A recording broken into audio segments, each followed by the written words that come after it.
प्रोनेसिस investor academy के इस brand new video में आप सभी का बहुत बहुत स्वागत है। पिछले कुछ समय से इंडियन स्टॉक मार्केट का परफॉर्मेंस बिल्कुल भी अच्छा नहीं चल रहा था। अक्टूबर ऑनवर्ड्स ना बुरा परफॉर्मेंस सभी जगह, large cap, mid cap, small cap, सभी जगह।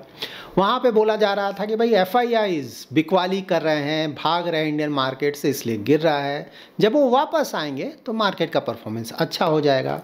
मार्च में फॉर्चुनेटली एफआईआईज वापस आने लगे, ठीक है।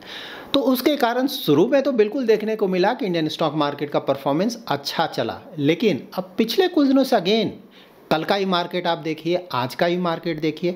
कल भी एफआईआईज ने अच्छा खासा खरीदारी किया था ना, लेकिन परफॉर्मेंस नहीं आया। आज भी अगर परफॉर्मेंस देखें तो मार्केट का कोई खास परफॉर्मेंस नहीं है। ऑफ कोर्स आज खरीद रहे हैं, बेच रहे हैं तो शाम में पता चलेगा। तो यहाँ पे ऑफ कोर्स ये जानना बनता है कि भाई एफआईआईज के पैसे का ही हम वेट कर रहे थे, मार्केट वेट कर रहा था, आ भी रहा है। तो अब प्रॉब्लम क्या आ गया, क्योंकि इकोनॉमिक जो पैरामीटर्स है वो भी देखेंगे तो पहले के मुकाबले तो भाई बहुत सारा पॉजिटिव न्यूज़ आया हुआ है। अब तो ऊपर जाना चाहिए था। देखते हैं क्या चल रहा है मार्केट में। साथ ही आपके कुछ क्वेरीज हैं ना, उसको भी मैं आंसर करूंगा। लाइक पी रेशियो, कल मैंने पी रेशियो और पेग रेशियो के बारे में आप लोगों को बताया था।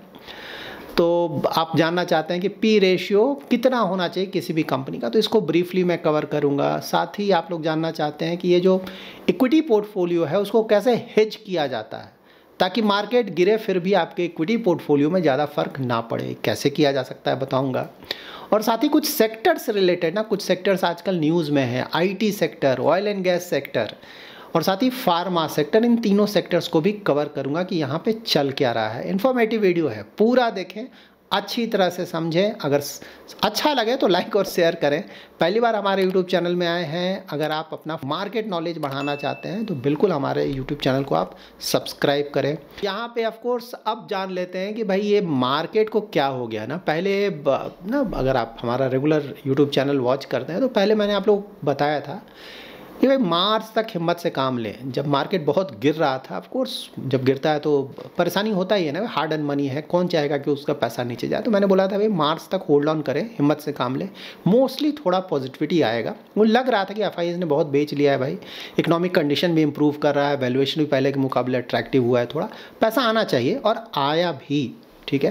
एफआईआईज का पैसा आना स्टार्ट भी हो गया। तो पहले देख लेते हैं कि एफआईआईज का भाई कितना पैसा आया है, थोड़ा रफ आइडिया ले लेते हैं, उसके बाद इसको आगे डिस्कशन को बढ़ाते हैं। यहाँ पे देखिए एफआईआईज का पैसा ना, अगर ये मंथ टिल डेट जो है ना, ये सिर्फ मैंने नेट परचेज और सेल लिया है, ठीक है।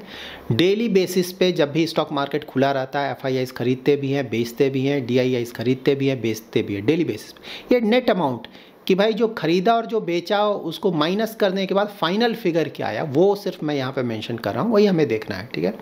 FIIs of course foreign institutional investors जो दूसरे कंट्रीज़ में वहाँ से इंडिया में इन्वेस्टमेंट करते हैं। डीआईआईज डोमेस्टिक इंस्टीट्यूशनल इन्वेस्टर्स जो कि इंडिया की बड़ी बड़ी कंपनीज़ है ना, mutual fund, insurance companies, pension funds, वो सब जो इंडियन मार्केट्स में इन्वेस्ट करते हैं वो डीआईआईज हो गए। तो यहाँ पे देखिए मंथ टिल डेट, मतलब मार्च में अभी तक का अगर आप डेटा देखें तो एफआईआईज अभी भी नेगेटिव दिख रहा है ना, ऑलमोस्ट -7,000 करोड़ का। मतलब कि मार्च में भी शुरुआत में उन्होंने अच्छा खासा बेचा था, ठीक है, अभी भी नेगेटिव है। डीआईआईज देखिए, ऑल्दो थोड़ा बेच रहे हैं लेकिन अभी भी बहुत पॉजिटिव है, 28,000 करोड़ के आसपास पॉजिटिव। मतलब मार्च के शुरू में इन्होंने अच्छा खासा खरीदारी किया था। लेकिन अब रिसेंट डेज का अगर आप देखें ना, मतलब एक तो 18 मार्च को एफआईआईज ने थोड़ा खरीदारी किया, उसके बाद 19 को थोड़ा बेचा, नेट सेलिंग मैं बोल रहा हूँ। लेकिन हाँ, उसके बाद से एफआईआईज लगातार खरीद रहे हैं ना 20, 21, 24, 25 लगातार खरीदारी अच्छा खासा। मतलब टोटल ये सिर्फ 4 डेज़ का आप ऐड करेंगे ना तो 19,000 करोड़ प्लस का खरीदारी कर चुके हैं एफआईआईज, जो कि अच्छा खासा अमाउंट है। लेकिन प्रॉब्लम अब क्या आ रहा है, डीआईआईज जो कि कभी सेल ही नहीं कर रहे थे, लगातार बाय कर रहे थे, अब वो सेलिंग पे उतर गए हैं ना। मतलब आपको पता है स्टॉक मार्केट में बाय और सेल होता है। तो भाई ये एफआईआईज जब बाय करने आए तो डीआईआईज ने बेचना शुरू कर दिया, ठीक है। तो यहाँ पे मतलब सिर्फ 24 को थोड़ा सा नेट बाय दिख रहा है, लेकिन बाकी 3 दिनों में उन्होंने नेट सेल किया है। और मतलब ऐड अप करेंगे तो 9,000 करोड़ के आसपास बस ये पिछले कुछ दिनों में ही वो बेच चुके हैं। जब ये दोनों ही मिल जाएंगे, ठीक है, एफआईआईज भी खरीदना शुरू करेंगे और डीआईआईज भी खरीदना शुरू करेंगे, नेट बाय की मैं बात बोल रहा हूँ ना, तब आप देखेंगे कि स्टॉक मार्केट बहुत तेज़ी से ऊपर जाएगा। और ऐसा लगता है कि शायद वो दिन दूर नहीं, आने वाले कुछ महीनों में ही वो सब कुछ भी हमें देखने को मिलेगा। जब ये दोनों साथ में खरीदना शुरू करेंगे तब वहाँ से आप देखेंगे स्टॉक मार्केट और भी तेज़ी से ऊपर जाएगा। तो ऐसा नहीं है कि बहुत ज़्यादा नेगेटिविटी है, ये मतलब थोड़ा ऊपर गया, थोड़ा प्रॉफिट बुकिंग होता है ना, इसमें तो कहीं कोई गलत नहीं है। जैसे हांगकॉन्ग का मार्केट बहुत तेज़ी से उधर गया था, आप देखेंगे तो लगातार थोड़ा थोड़ा गिर रहा है, प्रॉफिट बुकिंग। तो वही इंडियन मार्केट में है, थोड़ा बहुत प्रॉफिट बुकिंग है, लेकिन अभी कोई कंसर्न नहीं लग रहा है कि कोई निगेटिविटी ज़्यादा आ गया, ठीक है ना। अभी लगता है कि फिर से ये रिकवर करेगा और एक बार DIIs भी थोड़ा अगर मूड बना ले तो उसके बाद आप देखेंगे कि अच्छा खासा तेज़ी आ सकता है फ्यूचर में, आने वाले महीनों में, ठीक है। एग्जैक्टली बताना तो मुश्किल है ना, किस दिन को होगा, कब होगा, क्या होगा, ये तो किसी को नहीं पता ना, आने वाले महीनों में हो सकता है। इंडियन स्टॉक मार्केट्स का अगर आप FNO डेटा देखेंगे, फ्यूचर्स एंड ऑप्शंस का डेटा ना, तो उससे भी आपको यही इंडिकेशन मिलेगा ना। लाइक पहले क्या कर रहे थे FIIs, शॉर्ट, सभी कुछ शॉर्ट शॉर्ट शॉर्ट, सारे स्टॉक्स में शॉर्ट। शॉर्ट का मतलब क्या हुआ, बेचना, कि भाई मार्केट यहाँ से और गिरेगा, बेचो बेचो बेचो, ठीक है। फ्यूचर्स एंड ऑप्शंस में, ठीक है, बेचो मतलब पुट ऑप्शन, कि मार्केट यहाँ से गिरेगा, खरीदने का मतलब कॉल ऑप्शन, बेचने का मतलब put option, futures and options, ठीक है। तो वहाँ पे ऑप्शंस में उसके बाद क्या हुआ कि भाई 18 मार्च ना, जब से थोड़ा बहुत नेट बाइंग दिखा है FIIs का, उस समय से अगर आप देखेंगे तो जो उनका शॉर्ट कवरिंग था ना इंडियन स्टॉक्स पे, वो लगातार कम करते जा रहे हैं, ठीक है ना। इसीलिए आप देख रहे हैं कि अच्छा खासा उनके तरफ से बाइंग दिख रहा है। मतलब अभी 220 स्टॉक्स में से उन्होंने 110 स्टॉक्स में जो शॉर्ट किया हुआ था उसको शॉर्ट कवर कर लिया है, ठीक है। मतलब अब वो शॉर्ट नहीं है उन स्टॉक्स पे, अब वो मतलब इस परसेप्शन में नहीं है, उनका ये मानना नहीं कि अब ये गिरेगा, ठीक है ना, लेकिन पॉजिटिव है इन स्टॉक्स को लेकर। तो इसीलिए आप देख रहे हैं पॉजिटिविटी आया है। कुछ दिनों का वेट है या कुछ महीनों का वेट है, मतलब ये सब चलता रहता है। स्टॉक मार्केट है ना भाई, बहुत बुरी तरह से गिरा, थोड़ा रिटर्न आया, फिर थोड़ा सा गिरा, चलता रहता है। लेकिन हाँ, अगर अभी जो माहौल लग रहा है उसको देखकर यही लगता है कि पॉजिटिविटी है, ठीक है। आने वाले समय में थोड़ा बहुत यहाँ से और बिल्कुल आप एक्सपेक्ट कर सकते हैं कि अप डाउन रहेगा, लेकिन जो ना ट्रेजेक्ट्री होगा मोस्टली वो ऐसा लग रहा है। फ्यूचर है ना, किसी को नहीं पता एग्जैक्टली क्या होगा, लेकिन हाँ भाई जो भी डिटेल्स हैं उसको देखकर लग रहा है कि आने वाले समय में ट्रेजेक्ट्री है, पॉजिटिविटी होगा mostly. Large cap of course valuation wise पहले के मुकाबले अट्रैक्टिव हुए हैं, मिड कैप स्मॉल कैप भी पहले के मुकाबले अट्रैक्टिव हुए हैं, लेकिन वैल्यूएशंस वहाँ अभी भी ज़्यादा है। देखिए बेसिक हमारा क्लियर होना चाहिए, स्टॉक मार्केट है ना, ऐसा हो सकता है कि यहाँ से मिड कैप स्मॉल कैप लगातार ऊपर जाए, हो सकता है, लेकिन इसका ये मतलब नहीं है कि हमें ये नहीं पता होना चाहिए कि भाई वैल्यूएशन कम या ज़्यादा है, ठीक है। स्टॉक मार्केट है, ऐसा ही बिहेव करता है, आपको पता ही नहीं चलेगा शॉर्ट टर्म में क्या हो जाएगा, ठीक है। ऊपर जाने का मतलब ये बिल्कुल भी नहीं कि भाई वैल्यूएशन ठीक हो गया, वैल्यूएशन अभी भी ज़्यादा है, लेकिन स्टॉक मार्केट शॉर्ट टर्म में ऐसा ही बिहेव करता है, आपको समझ में ही नहीं आएगा कि चल क्या रहा है। Medium to long term yes, काफ़ी हद तक हमें आइडिया मिल जाता है, ठीक है। तो यहाँ पर देखिए हमें दिमाग तो लगाना नहीं है ना, हमारा पोर्टफोलियो बनाएं कि लार्ज कैप में इतना इन्वेस्ट करेंगे, मिड कैप में इतना इन्वेस्ट करेंगे, स्मॉल कैप में इतना इन्वेस्ट करेंगे। किसी भी मार्केट कंडीशन में अगर लॉन्ग टर्म का पोर्टफोलियो हम इसे मेंटेन करके रखते हैं ना, तो भाई क्या ऊपर जा रहा है क्या नीचे जा रहा है, शॉर्ट टर्म में हमें ज़्यादा फर्क पड़ना नहीं चाहिए ना। ऐसा तो नहीं है कि हम मार्केट ऊपर नीचे जा रहा है तो पूरा पोर्टफोलियो चेंज कर लेंगे, क्यों करेंगे, लॉन्ग टर्म का पोर्टफोलियो है ना, और ये अप डाउन तो डेली बेसिस बना रहता है, ठीक है। तो ऑफ कोर्स मार्केट के बारे में जाने क्या चल रहा है, थोड़ा बहुत चेंजेस करना है तो करें, लेकिन ज़्यादा फर्क नहीं पड़ना चाहिए, सब चलता रहता है, ठीक है। और ट्रेजेक्ट्री देखकर बिल्कुल लग रहा है कि पॉजिटिविटी आएगा इंडियन स्टॉक मार्केट्स में आने वाले समय में। यहाँ पे ऑफकोर्स आप लोग का लमसम रिलेटेड क्वेरी आता है, लमसम ना करे तो अच्छा है, ठीक है, क्योंकि अगर थोड़ा बहुत गिरा तो रोना धोना सही नहीं होगा। अगर आपको अंडरस्टैंडिंग है, हिम्मत है कि भाई 10-20% गिर जाएगा यहाँ से कोई इवेंट पे, मैं उसको झेल लूँगा, भागूंगा नहीं, किया जा सकता है खासकर लार्ज कैप्स में, देखिए। लेकिन अगर हिम्मत नहीं है, ठीक है ना, कि भाई यहाँ से आपने किया 2-3% भी गिर गया तो आपका डर का हालत ख़राब हो गया, अरे मेरा पैसा डूब गया, बिल्कुल ना करें। कोई ज़बरदस्ती नहीं है ना कि भाई लमसम करना ज़रूरी है, ठीक है। अगर आप समझते हैं इन चीज़ों को तो कर सकते हैं, नहीं समझते हैं तो मत करें, ठीक है। लमसम में ये भी ध्यान रखना है कि भाई लॉन्ग टर्म का इन्वेस्टमेंट होराइजन 10-20 ईयर्स, ठीक है, वो भी ध्यान रखें। मिड कैप स्मॉल कैप में अभी भी ना करें तो अच्छा है, मुझे पर्सनली ऐसा लगता है। पैसा आपका है, फाइनल कॉल तो आपका है ना, मैं सिर्फ अपना व्यूज़ दे रहा हूँ, मानना ना मानना क्या करना है आप खुद का रिसर्च करें और डिसाइड करें, ठीक है। वही है कि भाई धीरे धीरे कुछ कुछ ट्रांचेस में करें। मैं तो हमेशा बता दूँ, मैं तो भाई इन्वेस्टेड हूँ, थोड़ा बहुत पैसा है, अगर कुछ गिरता है तो मैं वहाँ इन्वेस्ट करूँगा, ज़्यादातर मैं हमेशा इन्वेस्टेड रहता हूँ। ऐसा नहीं कि पूरा पैसा निकाल लिया, पूरा पैसा इन्वेस्ट कर दिया, ऐसा नहीं, हमेशा ही ज़्यादातर केसेस में मैं इन्वेस्टेड रहता हूँ, ठीक है। ये हो गया। उसके बाद कुछ सेक्टर्स को कवर अप कर लेते हैं। IT, oil and gas and pharma, news में है ये सभी कुछ। तो देखिए आईटी तो आपको पता है ना, ज़्यादातर जो हमारा बिजनेस है ऑलमोस्ट 50% या उससे भी थोड़ा ज़्यादा वो आता है यूएस मार्केट से। तो यूएस में जिस तरह के हालात रहेंगे उसका फ़र्क इंडियन आईटी कंपनीज़ के परफॉर्मेंस पे पड़ेगा, दैट इज़ स्टॉक्स पे भी पड़ेगा, ठीक है। तो यूएस उधर तो बहुत अच्छा कर रहा था, सब कुछ पॉजिटिव लग रहा था, बहुत अच्छा, इसीलिए आईटी पे हम लोग बुलिश थे ना, और रिटर्न्स भी आया था, ठीक है। अब लेकिन ट्रम्प आए हैं, ये ट्रम्प टैरिफ खेलने लगे हैं, तो वहाँ से थोड़ा सा लगने लगा है पता नहीं यूएस मार्केट का मतलब यूएस इकोनॉमी में कहीं प्रॉब्लम ना आ जाए, ठीक है। तो उसके कारण थोड़ा प्रेशर आ गया। तो नेचुरली अगर प्रॉब्लम आएगा यूएस इकोनॉमी में तो वहाँ की जो कंपनीज़ हैं उनका जो आईटी पे खर्च है वो थोड़ा कम कर लेंगे ना, क्योंकि वो थोड़ा पैसा बचाने की कोशिश करेंगे, ठीक है।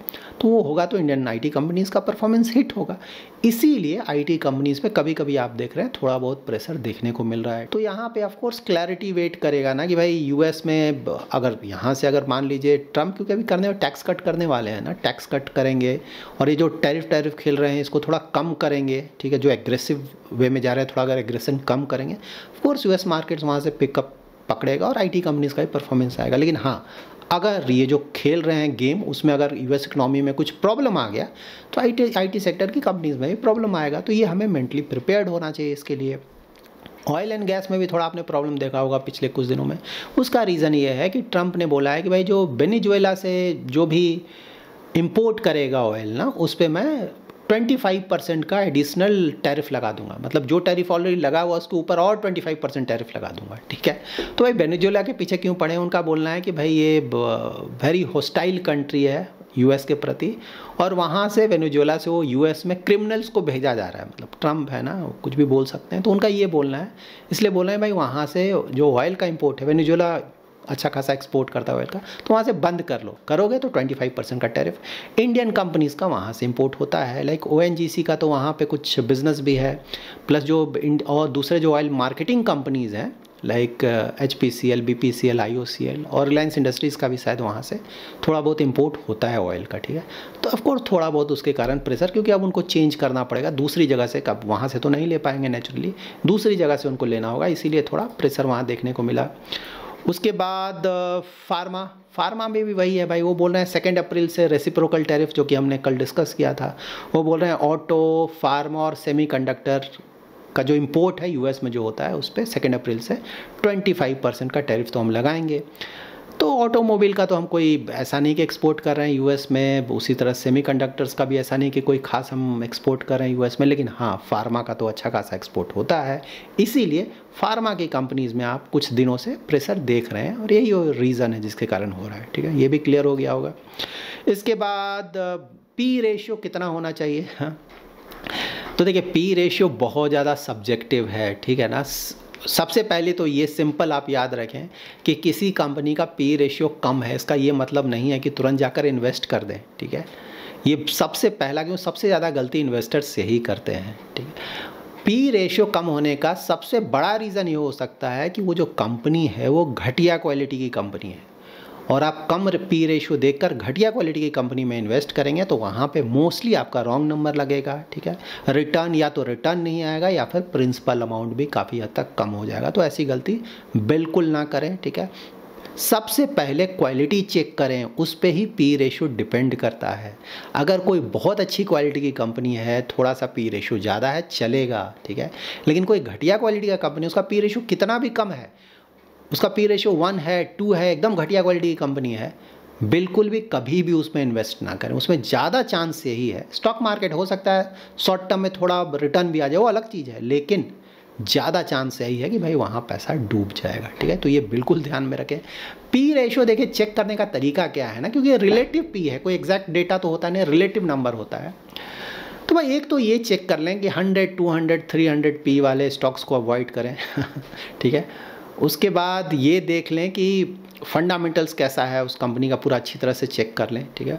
उसके बाद आप चेक करें कि भाई जो भी पी रेशियो करेंटली इस कंपनी का है, ठीक है, 3 ईयर पहले उसका पी रेशियो क्या था, 5 ईयर पहले कैसा पी रेशियो, रफली कंपेयर करें। ऐसा हो सकता है कि कंपनी पहले अच्छा नहीं कर रही थी, अब परफॉर्मेंस बहुत अच्छा हो गया तो पी रेशियो ऊपर चला गया, ठीक है। तो ये तो अंडरस्टैंडिंग है, तो आपको अंडरस्टैंडिंग मिल जाएगा ना, उसका फंडामेंटल चेक करेंगे तो ये देख लें, ठीक है। और अगर उसी तरह का परफॉर्मेंस है तो पी रेशियो में भी ज़्यादा डिफरेंस नहीं आना चाहिए, उसी तरह का होना चाहिए, ठीक है। पहले के मुकाबले किस तरह का बिजनेस इंप्रूव हो रहा है, डाउन हो रहा है, उसके आधार पर पी रेशियो भी रिएक्ट करेगा, ये ध्यान रख लें। उसके बाद जिस इंडस्ट्री की वो कंपनी है, उसी इंडस्ट्रीज़ में जो दूसरी कंपनीज हैं उसी साइज़ के रफली, ठीक है, उससे कंपेयर करके देख लीजिए भाई उसके मुकाबले कैसा चल रहा है पी रेशियो। तो ये सबसे आपको एक अच्छा खासा आइडिया मिल जाएगा। स्टैंड अलोन पी देखकर कभी भी कुछ भी डिसाइड ना करें, ये रिलेटिव नंबर है, रेशियो है ना, तो रिलेटिव रेशियो में हमेशा आपको कंपेयर करना है, ठीक है। उसी कंपनी के पास डेटा से कंपेयर करें और दूसरी कंपनी उसी सेक्टर या थीम की दूसरी कंपनी के साथ। ऐसा नहीं कि पेंट इंडस्ट्री की कंपनी का आप कंपेयर कर रहे हैं मे भी मेटल सेक्टर की कंपनी का, मेटल सेक्टर में जाएंगे तो सबका पी रेशियो बहुत कम होता है, ठीक है। पेंट इंडस्ट्री में जाएंगे तो बहुत ज़्यादा होता है, पहले के मुकाबले कम हुआ है लेकिन अभी बहुत ज़्यादा है। एफएमसीजी में जाएंगे तो पी रेशियो बहुत, क्योंकि कैश फ्लोज ये सब ज़्यादातर कंपनीज़ का अच्छा रहता है, वहाँ पर प्रेडिक्टेबल रहता है, उस पर बहुत डिपेंड करता है पी रेशियो ना।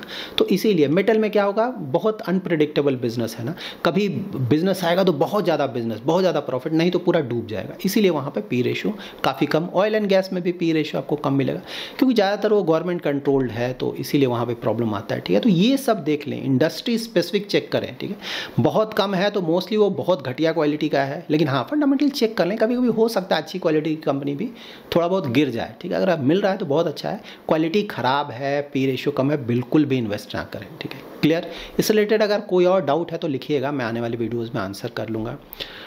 उसके बाद हेजिंग, हाँ, इक्विटी पोर्टफोलियो को कैसे हेज करें, मतलब किसी ने तो म्यूचुअल फंड के बारे में भी आप लोगों ने लिखा कैसे म्यूचुअल फंड को क्या हेज करेंगे ना, वो सब देखिए। म्यूचुअल फंड आपको कुछ नहीं करना है, आप सिर्फ डाइवर्सिफाई करके रखें, ठीक है ना।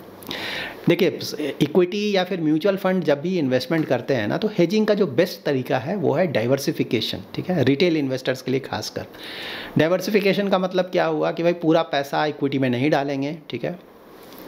दिस डिफरेंट एसेट क्लासेस हैं, कुछ इक्विटी में डाल दिया, कुछ डेट में डाल दिया, कुछ अगर इंटरेस्टेड हैं तो गोल्ड में डाल दिया, इस तरह से कुछ रियल एस्टेट में डाल दिया, ठीक है। तो थोड़ा बहुत इसी को बोलते हैं डाइवर्सिफिकेशन, ठीक है। थोड़ा थोड़ा पैसा, अब जैसे कोई इक्विटी को लेकर बुलिश है कि भाई लॉन्ग टर्म में सबसे अच्छा रिटर्न तो यही देगा और मैं ज़्यादा रिस्क ले सकता हूँ, मुझे ज़्यादा इक्विटी में इन्वेस्ट कर, सही बात है, तो फिर ज़्यादा इक्विटी के लिए जाए, लेकिन पूरा तो इन्वेस्ट करेंगे, थोड़ा बहुत दूसरे एसेट क्लासेस में रखें। तो ये सबसे अच्छा तरीका है डाइवर्सिफिकेशन का। इक्विटी में भी आप कैसे उसको डाइवर्सिफाई कर सकते हैं कि भाई large cap, mid cap, small cap में थोड़ा डाइवर्सिफाई कर लें, अलग अलग कर लें, बेसिस योर रिस्क प्रोफाइल और इन्वेस्टमेंट होराइजन। कम रिस्क लेना चाहते हैं तो ज़्यादातर पैसा लार्ज कैप में डाल दें, ज़्यादा रिस्क लेना चाहते हैं, लॉन्ग टर्म का इन्वेस्टमेंट होराइजन है तो वहाँ पे थोड़ा ज़्यादा एक्सपोजर आप मिड कैप, स्मॉल कैप में भी ले सकते हैं, इस तरह से कर लें। उसके अलावा ज्योग्राफी वाइज भी थोड़ा डाइवर्सिफाई कर सकते हैं कि भाई यूएस मार्केट का परफॉर्मेंस, यूएस इकोनॉमी अच्छा खासा है, उम्मीद है कि रिटर्न आएगा लॉन्ग टर्म में वहाँ भी, तो थोड़ा बहुत वहाँ भी इन्वेस्टमेंट कर सकते हैं, तो इसे भी डाइवर्सिफिकेशन बोलेंगे। तो इस तरह से आप डाइवर्सिफाई कर सकते हैं और सबसे अच्छा तरीका है डाइवर्सिफिकेशन करने का रिटेल इन्वेस्टर्स के लिए, ठीक है। इसके अलावा अगर इंस्टीट्यूशनल लेवल पर जाएंगे ना, बड़े प्लेयर्स कुछ म्यूचुअल फंड स्कीम्स भी कुछ और तरीक़ों से डाइवर्सिफाई करते हैं। तो एक तरीका क्या हो सकता है ना कि भाई फ्यूचर ऑप्शन की मदद से आप डाइवर्सिफाई कर लें, ठीक है। उसको बोलेंगे प्रोटेक्टिव पुट खरीद लेना, ठीक है।